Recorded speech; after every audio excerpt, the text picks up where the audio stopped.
ज्ञान आलयं करुणालयं नमामि भगवत्पादं शङ्करं लोकशङ्करं शङ्करं शङ्कराचार्यं केशवं बादरायणं सूत्रभाष्यकृतौ वन्दे भगवन्तौ पुनः पुनः ईश्वरो गुरुरात्मेति मूर्तिभेदविभागिने व्योमवद्व्याप्तदेहाय दक्षिणामूर्तये नमः।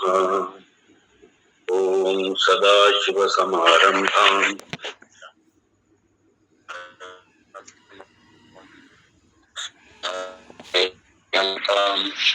वन्दे गुरुपरम्पराम्। ॐ सहना भवतु सहनौ भुनक्तु सह वीर्यं कर्वावहै तेजस्विनावधीतमस्तु मा विद्विषावहै। ॐ शान्ति शान्ति शान्तिः। अखण्डं सच्चिदानन्दम् अवाङ्मनसगोचरम् आत्मानम् अखिलाधारम् आश्रये अभीष्टसिद्धये।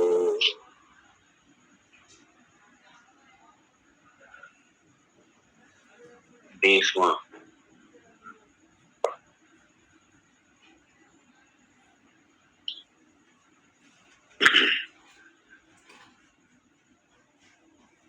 इसे तो पैराग्राफ ही कहना ठीक है क्योंकि ना तो इसे श्लोक कह सकते हैं, ना इसे मंत्र कह सकते हैं, ना सूत्र कह सकते हैं।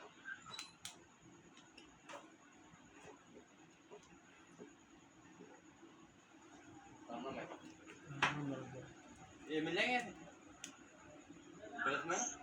20वां सूक्ष्म शरीराणि सप्तदश अवयवानि लिंग शरीराणि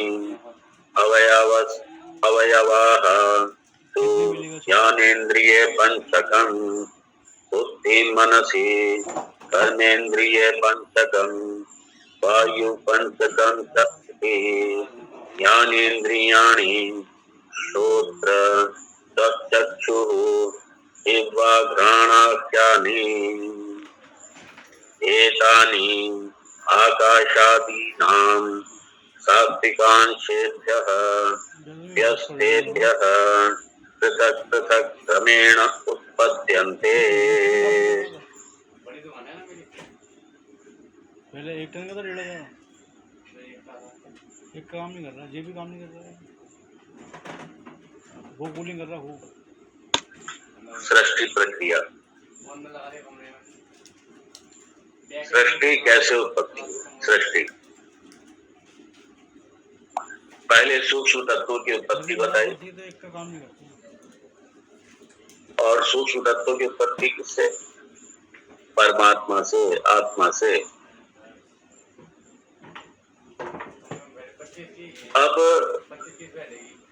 सूक्ष्म शरीर की उत्पत्ति, और सूक्ष्म शरीर कौन सा, क्या है सूक्ष्म शरीर?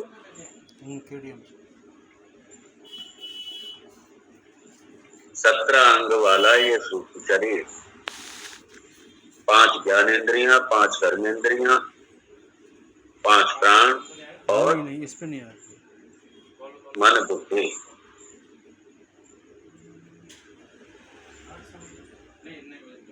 मन बुद्धि के साथ में यहाँ पे ऐसे पूरा अंतःकरण ही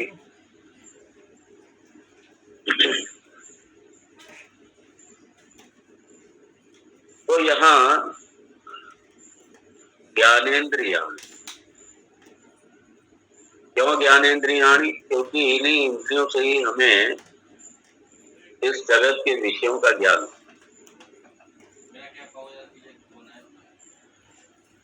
ये इंद्रियों के ये 5 विषय और 5 ज्ञानेन्द्रियां, 5 के ये 5 विषय। और देखिए क्या भगवान की लीला है जहाँ 5 ज्ञानेंद्रियां पूरा विश्व कवर कर लेती हैं। एक आंख इंद्रिय के द्वारा आप पूरे जगत का अवलोकन कीजिए। इतने सारे रूप, इतने सारे रूप कोई सीमा है क्या? आकार की, रंग की कोई सीमा है क्या? लेकिन आंख कवर करती। और कभी आप गौर से देखिए कि भगवान की देखिए लीला, ये कैमरा है, यहाँ पूरा पूरा कैमरा है ये।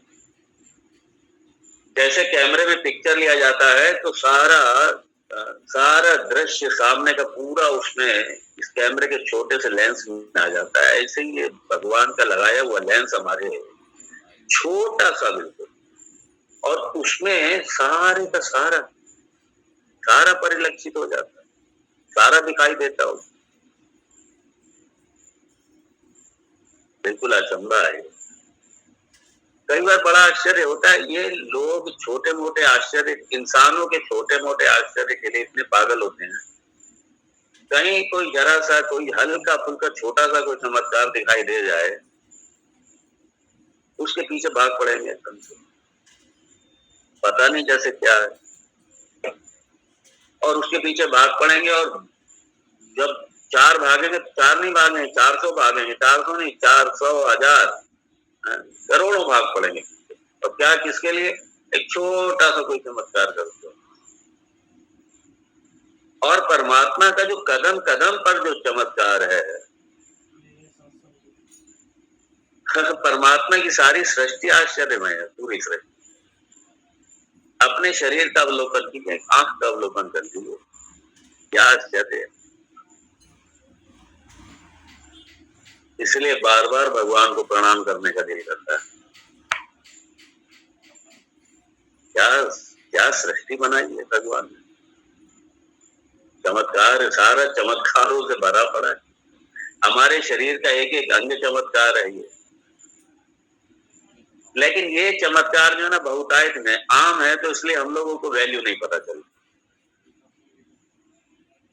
और एक इंसान का छोटा सा, कोई हल्का सा, मामूली सा चमत्कार करके दिखा दे तो दुनिया भाग पड़ेगी। और भगवान के चमत्कार कोई नहीं देखता। बड़ा अच्छा। शास्त्रकार यहाँ कह रहे हैं, कल हम लोग देख रहे थे गोलक, ये सारे ये स्थान है इंद्रियों के। इंद्रिय मतलब जैसे आंख इंद्रिय, नेत्र मतलब नेत्र में देखने की जो शक्ति है, वो इंद्रिय। और ये बड़े मजे की बात है, ये साक्षी प्रत्यक्ष है। मतलब ये सारी इंद्रियों के आप ही सिर्फ इसके साक्षी हैं। आपके द्वारा ही पता है, दूसरे के द्वारा नहीं पता है। आपकी हर इंद्रिय के बारे में आपको ही पता है, दूसरे को नहीं पता।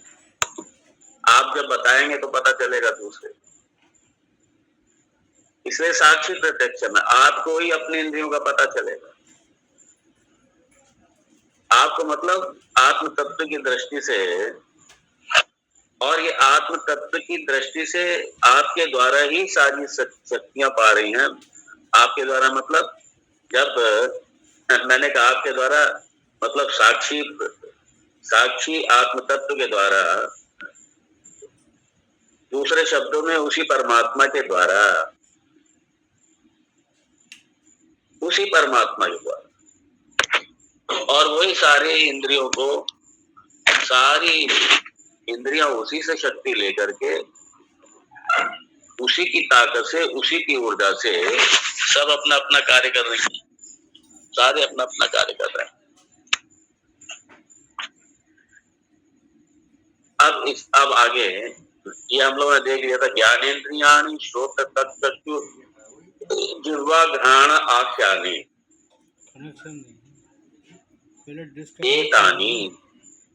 एतानि मतलब ये सारी इंद्रिय। ऑनलाइन चला।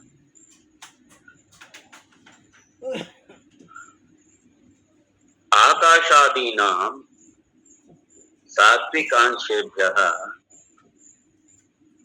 उत्पद्यन्ते। पहले इसको पकड़ो, उत्पद्यन्ते, ये कहाँ से उत्पन्न होती है और कौन सी?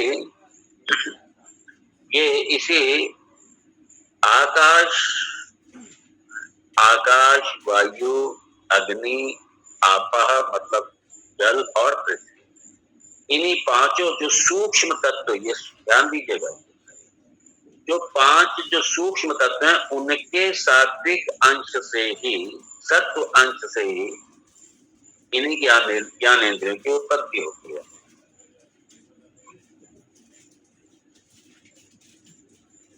तो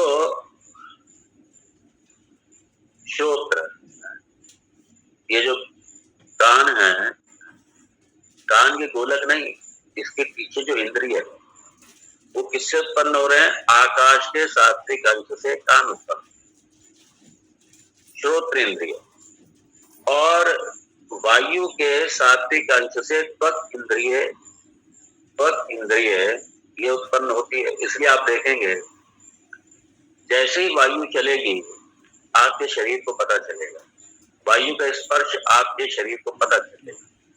ये वायु का ये गुण है, ये स्पर्श वायु का गुण है, शब्द आकाश का गुण है। और शब्द किसको सुनाई देता है? श्रोत्र इंद्रियों को। और स्पर्श किसको महसूस होता है? आपके त्वक इंद्रियों को, त्वक इंद्रियों को। वायु का जो स्पर्श है, वायु का जो एहसास है वो आपके त्वक इंद्रियों को, स्पर्श इंद्रियों को, उसको महसूस होता है। और अग्नि का जो सात्विक अंश है उससे चक्षु, उससे ये नेत्र इंद्रिय है, उससे उसकी उत्पत्ति हुई। और जल का जो सात्विक अंश है उससे किसकी उत्पत्ति हुई? जल की उत्पत्ति। और पृथ्वी का जो सात्विक अंश है, ये पृथ्वी नहीं, जो सूक्ष्म, अभी स्थूल का उसने प्राप्त नहीं हुआ, जो सूक्ष्म तत्व है पांचों, उन्हीं की यहाँ चर्चा है। उसी पृथ्वी का जो सूक्ष्म पृथ्वी तत्व है उसके सात्विक अंश से घ्राण इंद्रिय है, उसकी उत्पत्ति हुई। दूसरे शब्दों में शब्द का कारण आकाश है, स्पर्श का कारण वायु है, नेत्र का कारण अग्नि है, और जिह्वा का कारण जल है, और पृथ्वी कारण है किसका?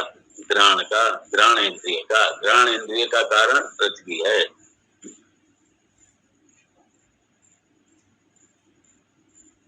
और चूंकि सात्विक अंश या सत के, ये जो सत, रज और तम तीन गुण हैं, सात्विक अंश या सत्य अंश, ये किसका प्रतीक है? ये जानने का, ज्ञान का प्रतीक, सत्व अंश। इसलिए सत्व अंश से ये ज्ञान इंद्रियों की उत्पत्ति हुई। और तत्वबोध में आप लोग देख चुके होंगे, तत्वबोध भी आप लोगों ने श्रवण किया था। और क्योंकि आकाश का गुण क्या है? शब्द है।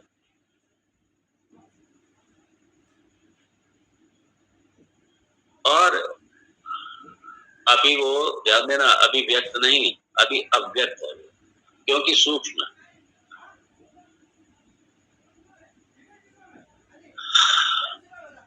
और आकाश का ये विशेष गुण है, ये शब्द है।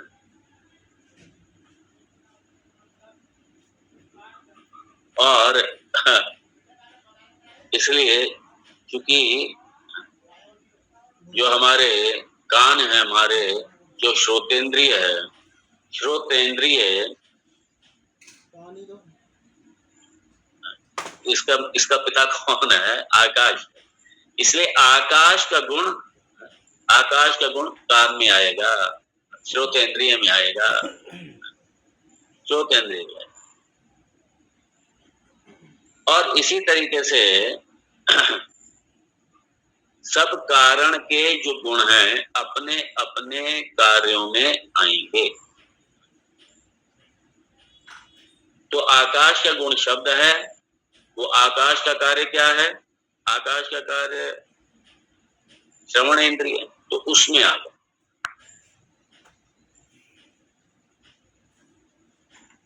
तो इसी तरीके से वायु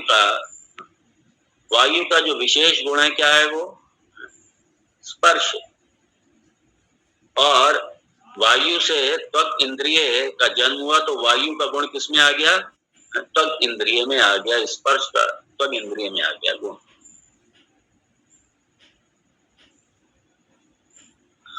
और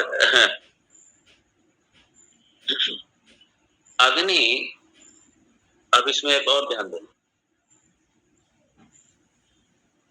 वायु में चूंकि वायु आकाश का कार्य, तो वायु में अपना गुण भी आ गया और साथ में आकाश का भी गुण आ गया, इसलिए वायु में दो गुण। इसलिए वायु जब चलती है ना, तो आपको वायु आवाज, आंधी आती है तो वायु की आवाज भी आती है, वायु चलती है, वायु की आवाज भी होती है। जो आवाज है, जो शब्द है, वो आकाश का गुण है। और जो उसका वायु का अपना स्पर्श है, वो भी त्वक इंद्रिय में आ जाता है। इसलिए वायु में दो गुण, आकाश का भी गुण और अपना भी गुण। तीसरा है अग्नि। अग्नि में देखिए, वायु का रूप नहीं होता, वायु का रूप नहीं होता,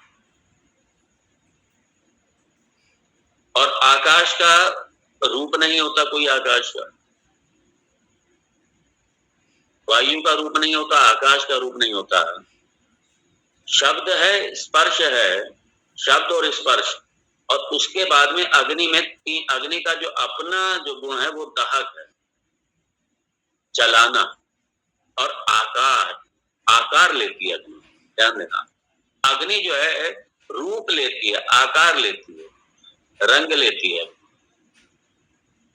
वायु का आकार नहीं होता, आकाश का आकार नहीं होता, लेकिन अग्नि का आकार भी होता है। और अग्नि का अपना क्या है? आकार। विशेष गुण जो है अग्नि का क्या है?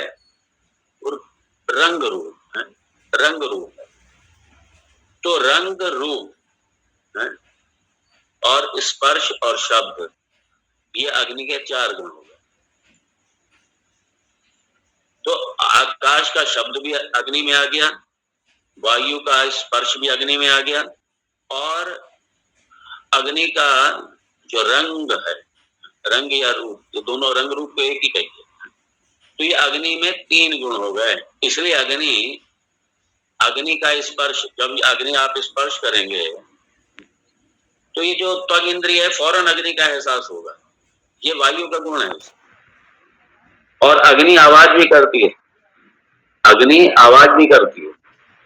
और जब अग्नि आवाज करती है, ये किसका? ये आकाश का। तो आकाश का शब्द और वायु का स्पर्श, और तीसरा अग्नि का, अग्नि फॉर्म आपको दिखाई देगी। अग्नि आपको दिखाई देगी, चक्षु से दिखाई देगी। और चक्षु किसका कार्य है? अग्नि का ही कार्य। अग्नि दिखाई देगी, अग्नि का रंग दिखाई देगा, उसका आकार दिखाई देगा, दोनों दिखाई देंगे उसको। तो अग्नि का ये विशेष गुण है इसका। अग्नि में तीन गुण हो गए। अब उसके बाद में है जल। जल का क्या है? टेस्ट। टेस्ट कहाँ पे होगा? जिह्वा में। और जल का, और जल में चारों गुण होंगे। जल का शब्द भी गुण है। जल, आप नदी के तट पे बैठिए, कल कल कल कल की आवाजें आएंगी। गंगा जी के तट पे बैठिए, ये जल जब प्रवाहित होता है जल की आवाज आती है। समुद्र के तट पे बैठिए, लहरों की आवाजें आती हैं खूब। ये आवाज जो है ये किसका गुण है? ये आकाश का है। और जल स्पर्श भी है, स्पर्श होता है, एहसास होता है जल का। और उसका आकार भी है, दिखाई दे रहा है, दिखाई दे रहा है उसका आकार। और जल ये जो इसका अपना रस है, रस जो है वो जल का गुण है। षड रस। अग्नि का स्वाद नहीं पता किसी को, वायु का स्वाद नहीं पता, आकाश का स्वाद नहीं पता। ये जो जल का अपना गुण जो स्वाद है, षड रस गुण जो ये स्वाद है, ये जल का अपना गुण। और ये जल का अपना गुण, बाकी तीनों गुण जल में आ गए, और जल का अपना गुण ये षड रस है। इसलिए ये क्या हो गया? लेकिन यहाँ पे अव्यक्त है अभी, क्योंकि अभी सूक्ष्म तत्वों की चर्चा हो रही है,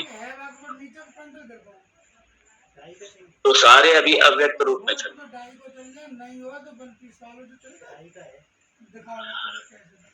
इतना इतना जबरदस्त है, कौन साइंस बताएगी? कौन विज्ञान, किस विज्ञान के पास है? उसके बाद में पृथ्वी।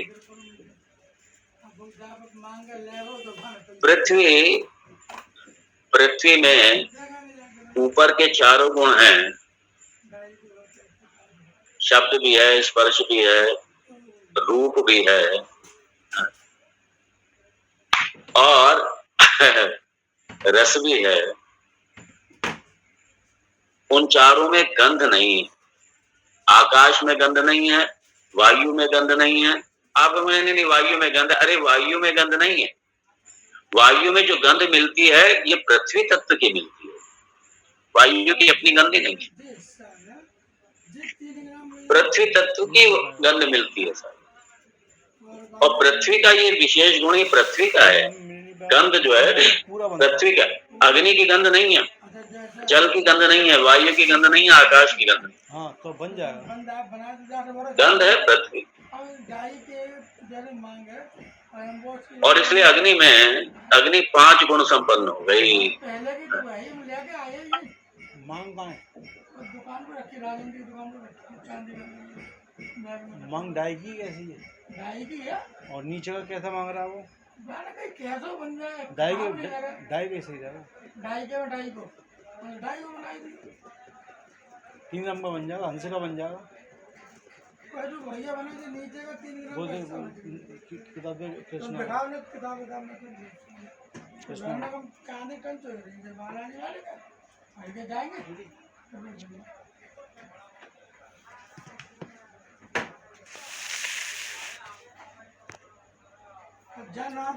लेडीज है तुम पर।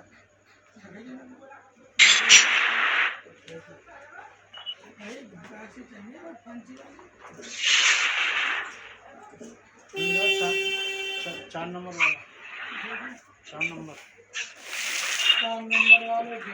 और जब 3 ग्राम को बन जाए जितना मजबूत हो जाए।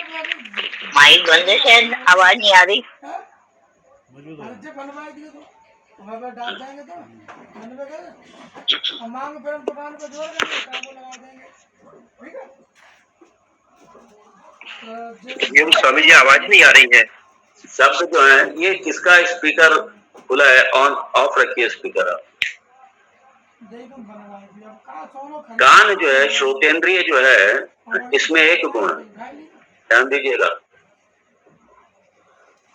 इसलिए श्रोतेंद्रिय से आपको स्वाद का पता नहीं चलेगा, कान से आपको स्वाद का पता नहीं चलेगा। ये इसका विशेष गुण, इसका शक्ति है। खाली कुंदा तक कौन माना त्वक इंद्रिय जो है स्पर्श, उससे आपको स्वाद नहीं पता चलेगा। इसलिए जब श्रवण की बात आएगी तो कान प्रमाण है, श्रवण की बात आएगी तो कान प्रमाण है। अगर मान लीजिए आवाज कैसी है, ज्यादा है कम है, आवाज के संबंध में सिर्फ आपकी जो श्रोतेंद्रिय वही प्रमाण माना जाएगा, और प्रमाणित और किसी भी तरीके से प्रमाणित नहीं कर सकती आवाज को। जो रंग रूप है, रंग रूप के संबंध में ये आपके जो नेत्र हैं ये प्रमाण है, बाकी दूसरी इंद्रियां प्रमाण नहीं है। स्वाद के संबंध में, रस के संबंध में आपकी जिह्वा प्रमाण है, बाकी दूसरी इंद्रियां प्रमाण नहीं है। कहने का मतलब है हर इंद्रियां का अलग अलग विषय है। रूप रंग के संबंध में आंखें प्रमाण है, शब्द के संबंध में, श्रवण के संबंध में आपके कान प्रमाण है, श्रोतेंद्रिय प्रमाण है, स्पर्श के संबंध में आपके त्वगिंद्रिय प्रमाण है,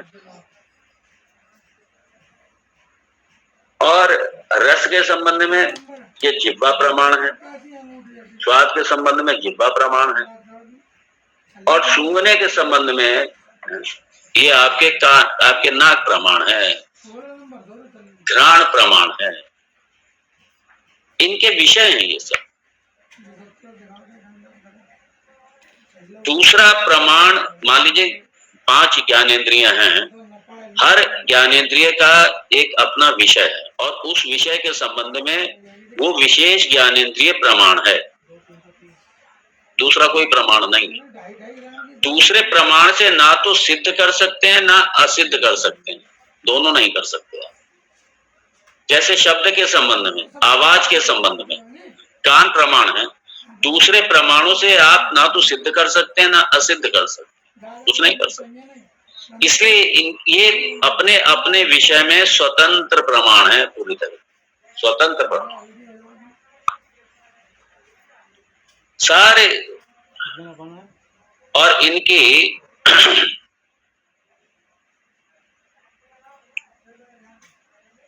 उत्पत्ति कहां से? सात्विकांशेभ्यः, सात्विकांशेभ्यः।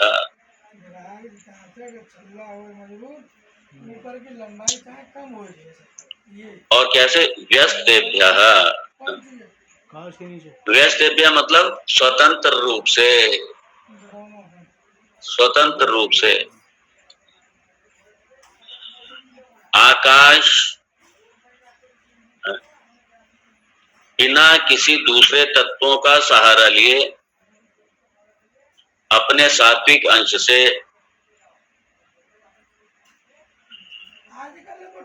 श्रवण इंद्रिय की, श्रोत इंद्रिय की उत्पत्ति करता है। व्यस्त है, बिल्कुल स्वतंत्र रूप से,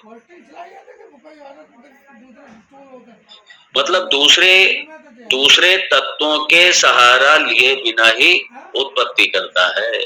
कौन? आकाश करता है श्रोत इंद्रिय की। ऐसे ही जो वायु का सात्विक अंश है, सात्विक अंश है, उससे वो त्वग इंद्रिय की उत्पत्ति करता है। और इसे लिखा पृथक पृथक, फिर लिखा क्रमेण उत्पद्यन्ते, क्रम से। आकाश से शुरू होगा और पृथ्वी पे आकर के खत्म हो। मतलब पहले श्रोतेंद्रिय की उत्पत्ति हुई आकाश से, उसके बाद में वायु से त्वगिंद्रिय की उत्पत्ति हुई। ये ध्यान रखिए, सात्विक अंश से, सबके सात्विक अंश से ही हो, क्योंकि ज्ञान इंद्रियां हैं। और उसके बाद में अग्नि के सात्विक अंश से नेत्रेंद्रिय, चक्षु की उत्पत्ति हुई। और स्वतंत्र रूप से कोई भी तत्व दूसरे तत्व का सहारा या आलंबन लिए बिना ही ये उत्पत्ति कर रहा है। जल के सात्विक अंश से ये जिह्वा की उत्पत्ति हुई स्वतंत्र रूप से, इसलिए लिखा पृथक पृथक व्यस्तेभ्यः पृथक पृथक क्रमेण उत्पद्यन्ते, क्रम से, शांति वाले से निपट गया क्रम क्रम से ही उत्पन्न होते हैं सारे। और पृथ्वी के सात्विक अंश से घ्राण इंद्रिय की उत्पत्ति हुई, ये क्रम से पृथक पृथक क्रम से उत्पन्न होते हैं। उसके बाद में क्रमेण उत्पद्यन्ते, अब आगे ये हो गया अब बुद्धि और मन। अब बुद्धि और मन को भी तो दिखाना है ना। बुद्धिर्नाम निश्चयात्मिकान्तःकरण वृत्तिः, मनो नाम संकल्प विकल्पात्मिका अंतःकरण वृत्तिः।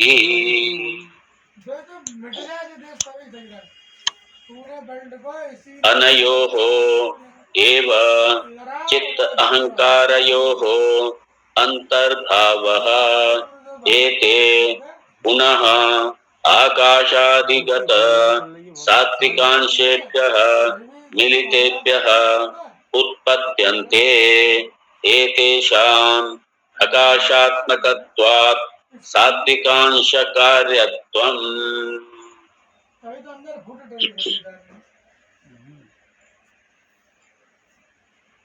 बड़ा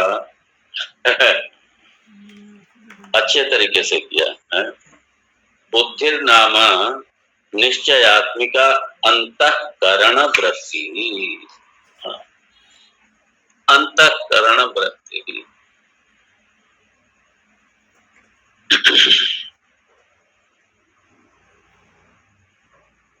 अब यहाँ बुद्धि और मन को प्रभाषित कर रहा है।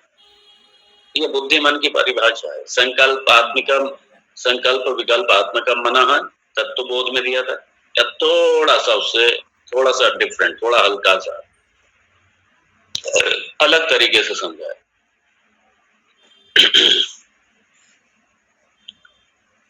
अब बुद्धि क्या है? बुद्धिर्नामा,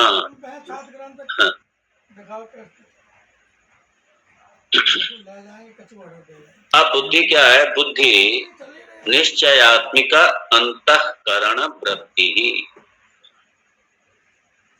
निश्चयात्मिका बुद्धि, निश्चयात्मिका अंतःकरण वृत्ति।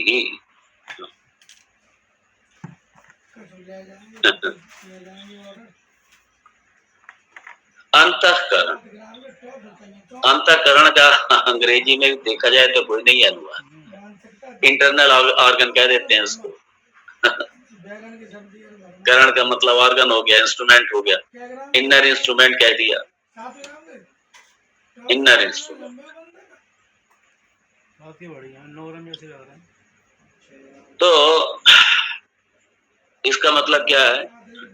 अंतःकरण जो है ये इंद्रिय प्रत्यक्ष नहीं है, इंद्रिय प्रत्यक्ष नहीं, इसलिए सब अपने अपने अंतःकरण को जानते हैं। कोई किसी के अंतःकरण को नहीं जानता, कोई किसी के मन बुद्धि को नहीं जानता। मन बुद्धि चित्त अहंकार, ये मन बुद्धि में किसी के क्या चल रहा है किसी को नहीं पता। अंतःकरण नहीं पता,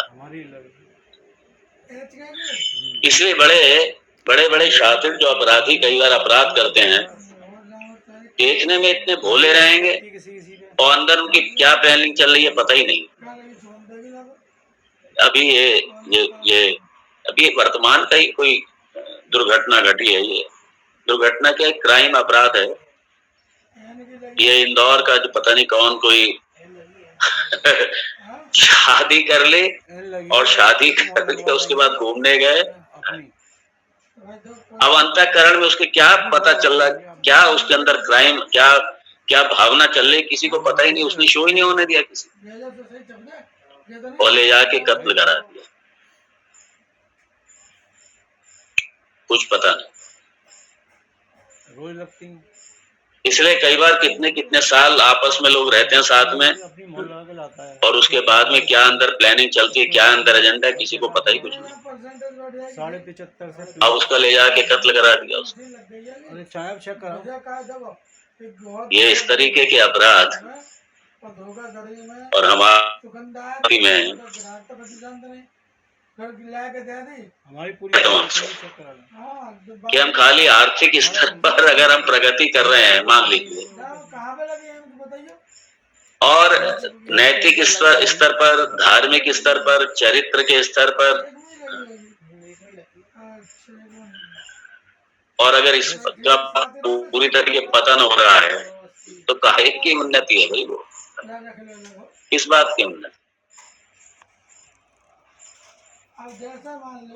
चारित्रिक पतन, नैतिक पतन, धार्मिक पतन, संस्कारित पतन, 10 हो गया। 10 ग्राम वजन मान लो, कितना ज्यादा पैसा बैठेगा? ये कब रुकेगा? ये आपके बाहरी कानून से नहीं रुकेगा। हाँ, बाहरी कानून चाहिए, आलम्बन है, चाहिए रोकने के लिए, रोकने के लिए भी चाहिए। व्यक्त है, कई बार अपराध अंदर है। अपराध कब अपराध कहा जाएगा? जब व्यक्त हो जाता है व्यवहार में, तब अपराध कहा जाता है। इसलिए अंतःकरण को संस्कारित करना, अंतःकरण को उज्जवल बनाना है, अंतःकरण को निर्मल बनाना है, इसको संस्कारित करना है, इसको धर्म की शिक्षा देनी है, इसको चरित्र की शिक्षा देनी, इसको नैतिक शिक्षा देनी।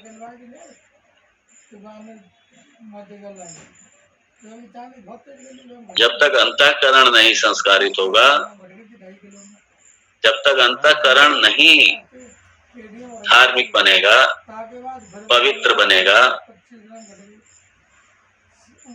तब तक समाज इसी तरीके से चलेगा।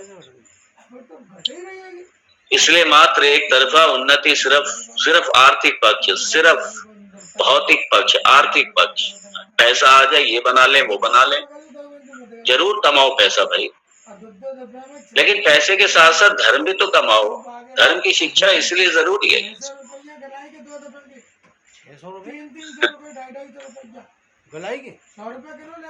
ये अपराध, इस तरीके के अपराध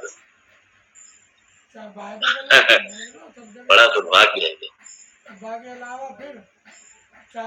इसलिए अंतःकरण का मतलब यही है कि आपके अलावा कोई दूसरा देख ही नहीं सकता आपके अंतःकरण को। मेरे अलावा मेरे अंतःकरण को दूसरा देख ही नहीं सकता, जान नहीं सकता क्या चल रहा है मेरे अंतःकरण, किसी को नहीं पता। इसलिए अंतःकरण, अंतःकरण। और इसके चार जो इसके अंदर चार तरीके से जो इसका नामकरण किया गया, ये 4 तरीके से जो नामकरण किए गए, चारों के नाम के अलग अलग भूमिकाएं हैं, अलग अलग रोल है। चित्त का अलग रोल है, अहंकार का अलग रोल है, अलग मतलब रोल है, अलग भूमिका है, मन का अलग रोल है, बुद्धि का अलग रोल है, चारों के अलग अलग रोल है। अंतःकरण,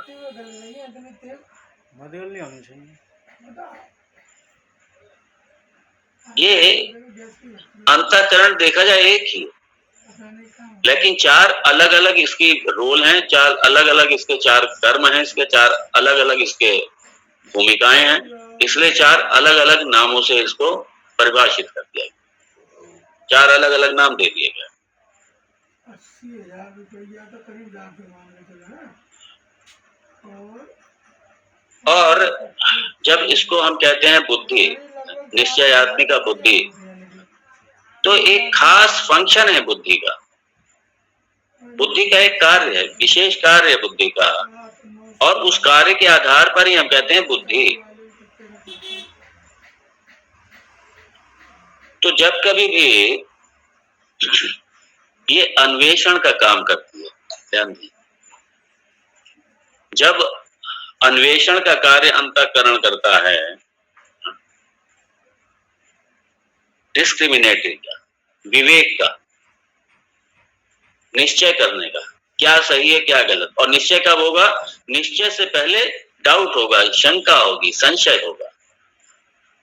तो जो निश्चय करने के पहले की जो स्थिति होती है, संशयात्मिका मनः, ये वृत्ति संशय की,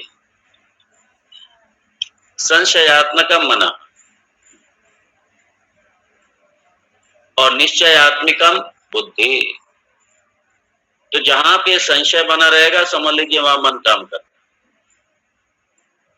और जैसे एक आपने निश्चय निर्णय फाइनल कर लिया, वो बुद्धि का कार्य, निर्णय बुद्धि करेगा।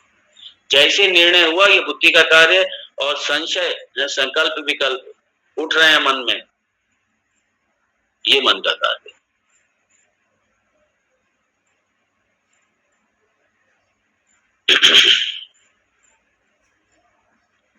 इसलिए कहा निश्चय आत्मिका अंतःकरण वृत्ति ही। वृत्ति का मतलब यहाँ पे कार्य समझ लीजिए। वृत्ति का मतलब विचार, वृत्ति का मतलब कार्य, यह बुद्धि का कार्य। निश्चय आत्मिका अंतःकरण वृत्ति ही। वृत्ति, प्रवृत्ति, थॉट, कार्य, ये सारे वृत्ति के ही नाम है सब हैं।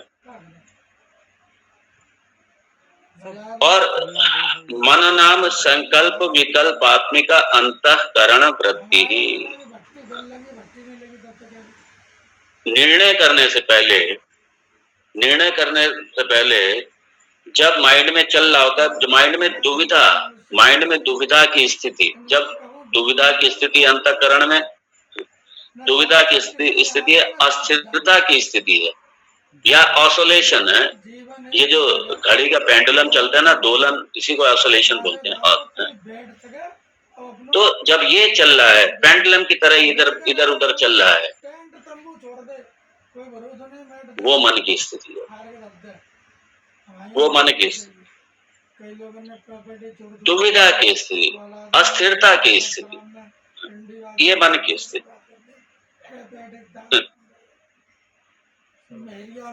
या दूसरे शब्दों में संशय की स्थिति, ये मन की स्थिति, संशय की, डाउट करने वाला, ये डाउटिंग फंक्शन, ये मन का कार्य, डाउटिंग फंक्शन। और निश्चय, और निश्चय देखिए इट्स वेरी इंटरेस्टिंग। बुद्धि डायरेक्ट कभी नहीं आएगी, बुद्धि से पहले मन आएगा। क्योंकि निश्चय तभी होगा जब निश्चय से पहले संशय होगा, विवेक तभी होगा जब विवेक से पहले संशय होगा।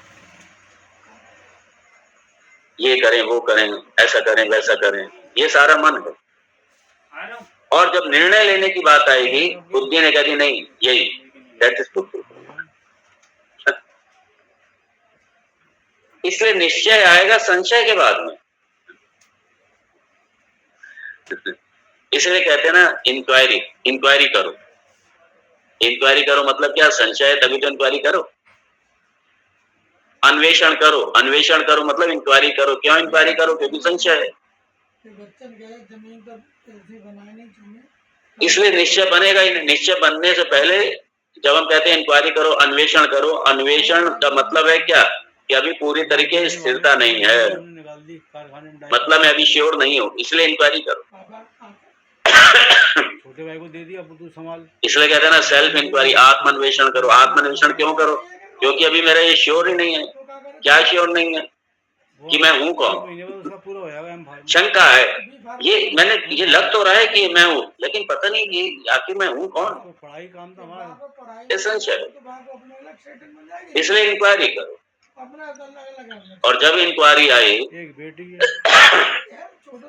इंक्वायरी मतलब क्या? ये बुद्धि, फिर बुद्धि के विषय में चल, बुद्धि के क्षेत्र में आ गया, मन से हट के बुद्धि के क्षेत्र में इंक्वायरी करो, अन्वेषण करो, फिर बुद्धि तय करेगी। अब वो मन लगो नहीं ज्यादा काम धंधे को तार करा नौकरी कर ले जाएगा दोबारा आ गए थे दिल्ली से। और इसलिए वेदांत का भी आरंभ कहाँ पे होता है? प्रकाश जाते बने पड़ जाते अस्थिरता से, शंका से ही वेदांत का आरंभ होता है। आते मन में तो दुकान में आएगा नहीं आएगा अपने संशय से। पेटीएम वेदांत का आरंभ भी संशय से। घूम घूम के अपने हम नहीं सुनते तो क्या करें? सही है, जैसे जिसकी चल रही चलन दो। इतना दिमाग नहीं क्योंकि एक संशय उत्पन्न होता है उनकी शादी होगी कि नहीं होगी? तब वो छोटे वाले रहेगा। कि ये जगत क्या है आखिर, या मैं कौन हूँ, भगवान क्या है, ये सारे। बेटी सबसे छोटी होगी। देखिए वेदांत के मुख्य विषय एक ही है। अपने कंप्लीट हो जाए कोर्स। जगत क्या है, जीव क्या है और ब्रह्म क्या है या ईश्वर क्या है, ये विषय। देखो बी और ये क्यों होते हैं शुरू? क्योंकि संशय है ना, संशय। संशय की निवृत्ति होगी। कैसे होगी? सेल्फ इंक्वायरी से, आत्म अन्वेषण से। ये अन्वेषण करेंगे तब निकल करके आए। करा दिया था। ये ठीक है। तो पढ़ना जरूरी है। आज के समय पता नहीं कब जीवन और लड़की ने जीवन के क्षेत्र में लड़की ने 2-3 कोर्स अलग कर लिए डिप्लोमा के। तो जो ब्यूटी मेकअप का कर लिया उनने, ये ठीक है। और जो केक बनते क्या है, आखिर ये है क्या? साइंस कुछ कहता है, क्या कहता है, मैं कुछ देख रहा हूँ, साइंस कुछ कह रहा है, क्या समझ नहीं आ रहा आखिर है क्या? अब इसलिए इसको कैसे जाने? बाद में पता चलता है वेदांत ही प्रमाण है, दूसरा कोई प्रमाण ही नहीं है। इसलिए वेदांत के द्वारा इंक्वायरी, वेदांत के द्वारा अन्वेषण, वेदांत के द्वारा।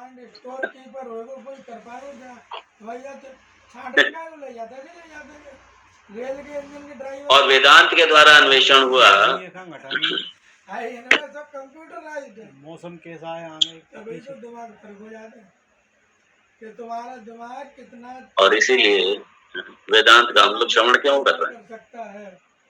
तब तुम कोई बड़ा ये अभी सृष्टि की प्रक्रिया चल रही है, सृष्टि प्रक्रिया, क्योंकि पता ही नहीं सृष्टि है क्या, कैसे उत्पत्ति हुई। वेदांत बता रहा है ये सृष्टि कैसे उत्पत्ति हुई, आपके सूक्ष्म शरीर क्या है, कैसे उत्पन्न हुआ, ये सारा वेदांत बता रहा है। और वेदांत में ही एक बड़ा विश्वसनीय मॉडल, एक विश्वसनीय उत्तर, एक विश्वसनीय एक समाधान वेदांत तीनों विषय के ऊपर, जीव के ऊपर भी, जगत के ऊपर भी और ब्रह्म के ऊपर भी। मैं कौन हूँ, जगत क्या है और ब्रह्म क्या है। और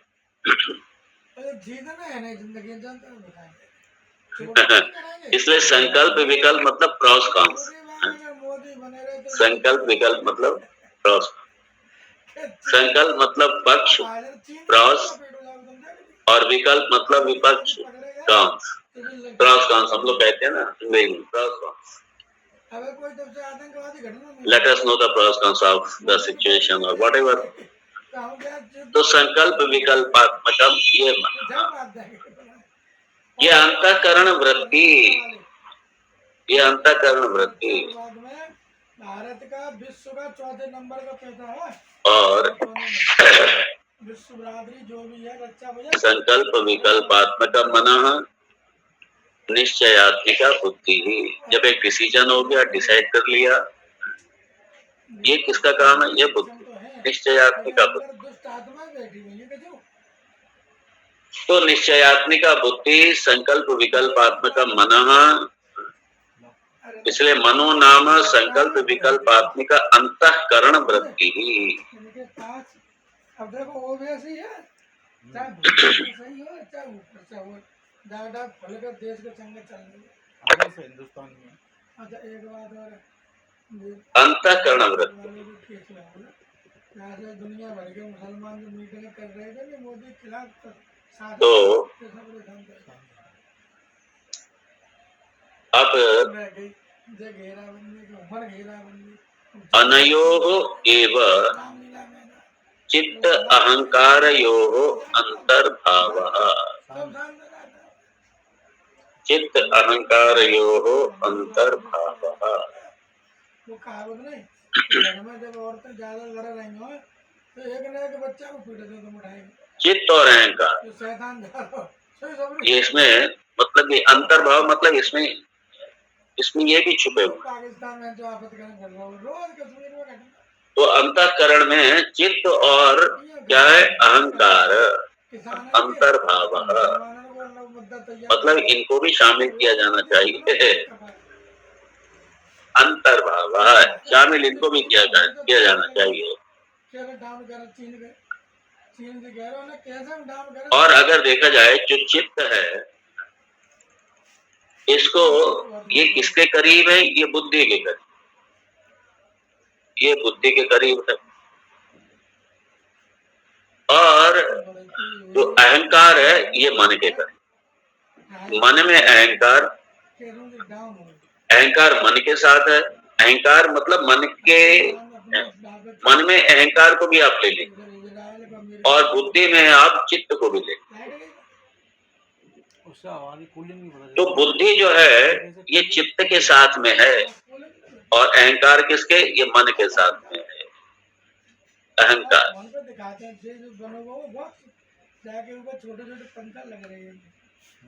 तो अहंकार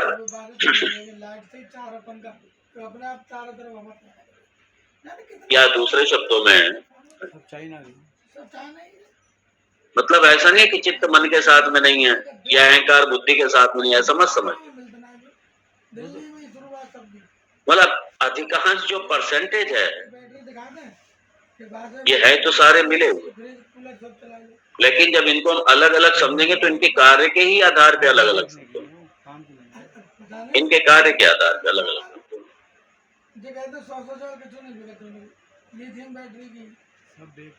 तो अब ये इसीलिए बाद में चित्त को भी बाद में डिफाइन किया इन्होंने,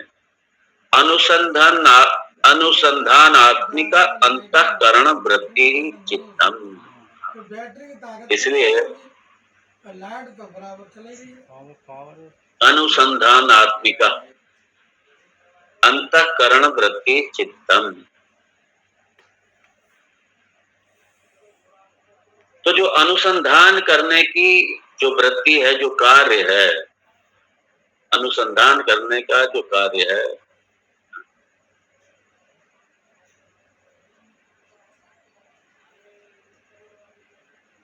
ये बड़ा इंटरेस्टिंग है ये टॉपिक। अनुसंधान मतलब अनुसंधान बिना स्मृति के नहीं, अनुसंधान जो है ना वो बिना स्मृति के नहीं होगा, क्योंकि स्मृति मतलब जो पूर्व के अनुभव। तो जो पूर्व के अनुभव हैं ये जब आप अपने मन से कनेक्ट करते हैं इसको, और उसी के बेस पे अनुसंधान होता है। अनुसंधान आप बिना स्मृति के कर ही नहीं सकते, इसलिए चित्त में स्मृति, चित्त जो है स्मृति प्रधान। और जब अनुसंधान करेंगे तो आप स्मृति को लेकर के आएंगे, अर्थात बिना चित्त के अनुसंधान नहीं होगा। ये चित्त का कार्य, अनुसंधानात्मकम जो अंतःकरण वृत्ति है ये चित्तम।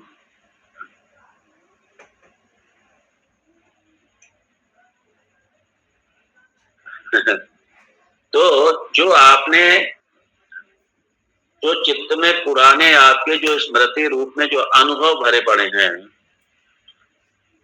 उनको जब आप लाएंगे तभी अनुसंधान होगा, वरना अनुसंधान होगा ही नहीं। इसलिए जब अनुसंधान होगा तो आपका चित्त सामने है। देखो सटल डिफरेंस, देखो साईं वाले के सामने सटल डिफरेंस है। तुरंत जो प्रोसेस चल रहा है अभी, इसलिए इसके दो स्तर पर हैं, एक अवचेतन मन और एक चेतन मन।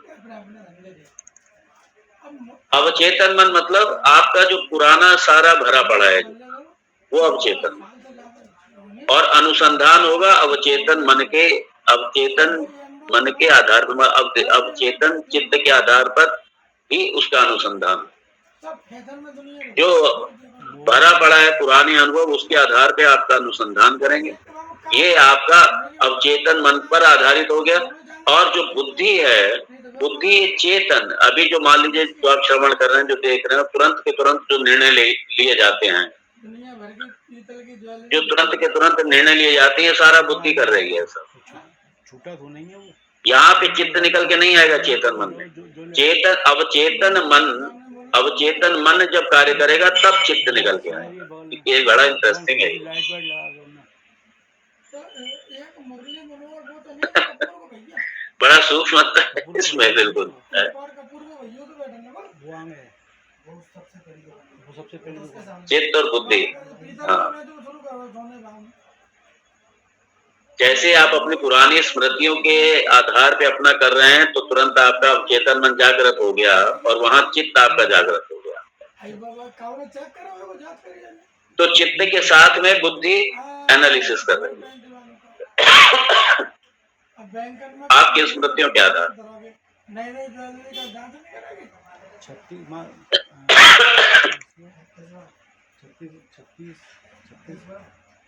दूसरे शब्दों में जो मेमोरी फैकल्टी है, स्मृति फैकल्टी जो है वो चित्त है। मोटे शब्दों में यही किया। इसलिए स्मृति, चित्त मतलब स्मृति है। दोनों तीनों दुकान बंद है। और उसके बाद में अभिमानात्मिका अंतःकरण वृत्ति ही अहंकार। अभिमानात्मिका, वेरी इंटरेस्टिंग। सुना भी अहम वृत्ति,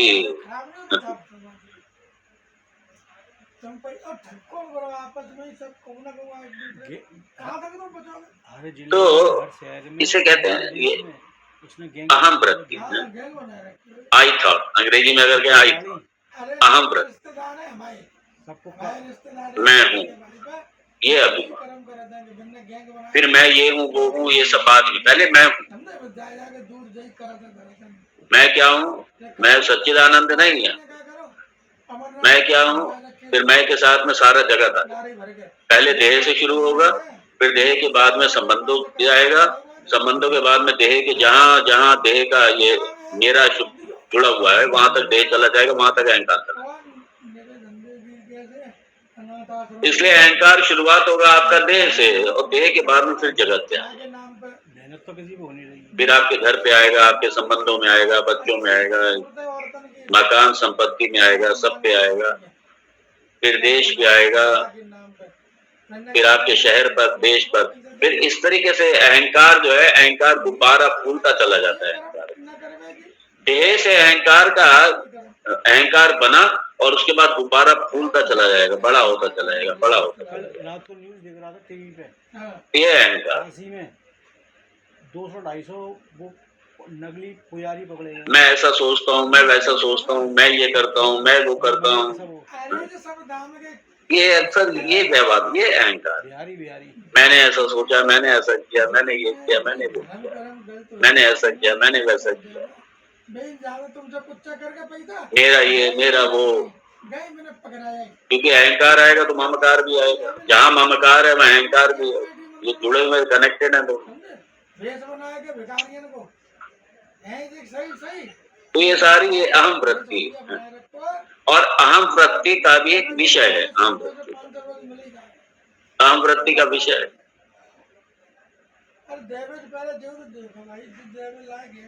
ज्ञानी के संबंध में अहम वृत्ति का विषय नहीं है, क्यों? वो अहम ब्रह्मास्मि। लेकिन अज्ञानी के संबंध में, संसारी के संबंध में ये सारा जगत, ये सारा मैं ये, मैं वो, मेरा ये, मेरा वो, बस इसी में आदमी मैं और मेरे में उलझ के रह जाता है। पूरा जीवन मैं और मेरे में उलझ के और उसी में मैं, सिर्फ 2 शब्द में पूरा जीवन निकल जाता है इंसान का। सिर्फ इन्हीं 2 शब्द में। वेरी इंटरेस्टिंग, मैं और मेरा, बस।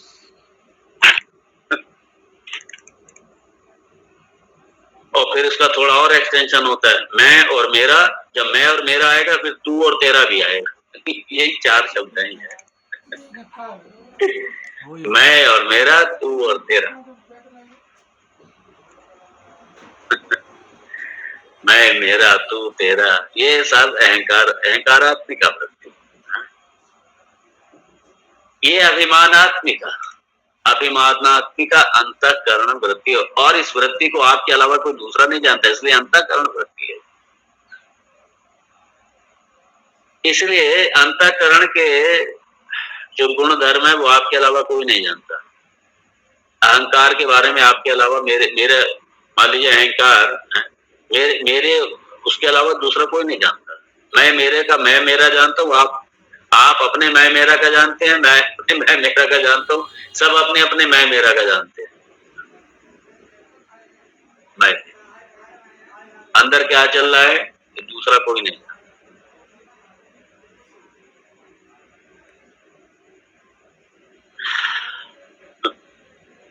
इसलिए अभिमान आत्मिका अंतःकरण वृत्ति ही अहंकार, ये अहंकार, ये अहंकार।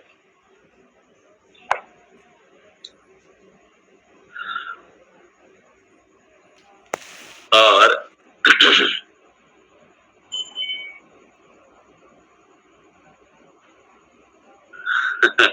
ये चित्त अहंकार, ये मन बुद्धि के साथ में ये चित्त अहंकार और जोड़ लिया, और ये पहले कह दिया अंतर्भाव, ये अंतर्भाव अंतःकरण है, इसलिए दूसरे किसी का कुछ पता ही नहीं, अंदर क्या चल रहा है कुछ पता ही नहीं। बड़े बड़े इसलिए बड़े क्रिमिनल जो हैं बड़े मिल के रहेंगे, पता ही नहीं चलेगा ये इतना, और बाद में पता चलता है जब कर लेता है, अरे ये तो लगता ही नहीं था ऐसे, इसने ऐसा कर दिया, उसने ऐसा कर दिया, वो तो लगता ही नहीं था ऐसे, बड़ा सीधा लगता था वो। क्यों? अंतःकरण, दूसरा कोई नहीं जान सकता। अंतःकरण साक्षी रूप से आप ही हैं, ये साक्षी प्रत्यक्ष है, दूसरा नहीं जान सकता। साक्षी प्रत्यक्ष, दूसरा कोई नहीं जान सकता अंतःकरण को। सब अपने अपने अंतःकरण, इसलिए सब अपने अपने मन के बारे में, सब अपने अपने मन के बारे में जानते हैं, अपनी अपनी बुद्धि के बारे में जानते हैं। दूसरे साथ में रहने वाले सिर्फ एक अनुमान लगा सकते हैं, और अनुमान सही भी हो सकता है, गलत भी हो सकता है, मात्र अनुमान लगा सकते हैं और कुछ नहीं। इसलिए कहा अंतःकरण। क्यों? बाहरी इंद्रियां तो सबको दिखाई दे रही हैं, लेकिन अंतःकरण किसी को दिखाई नहीं। बाहरी इंद्रियों के जो गोलके हैं, इसलिए आंखों के माध्यम से काफी पता चल जाएगा, लेकिन अंतःकरण में क्या है कुछ नहीं पता चलता। आज यहीं कर रखते हैं इसको और देखेंगे, बड़ा सुंदर विषय है ये सारा। ओम तत्सत्। ओम पूर्णमदः पूर्णमिदं पूर्णात् पूर्णमुदच्यते पूर्णस्य पूर्णमादाय पूर्णमेवावशिष्यते। ओम शांति शांति शांति। हरि ओम। शंकरं शंकराचार्यं केशवं बादरायणं सूत्रभाष्यकृतौ वन्दे भगवन्तौ पुनः पुनः। ईश्वरो गुरुरात्मति विभागिने व्योमवद्व्याप्तये दक्षिणामूर्तये नमः। ओम शांति शांति शांति। हरि ओम। नमः। हरि ओम।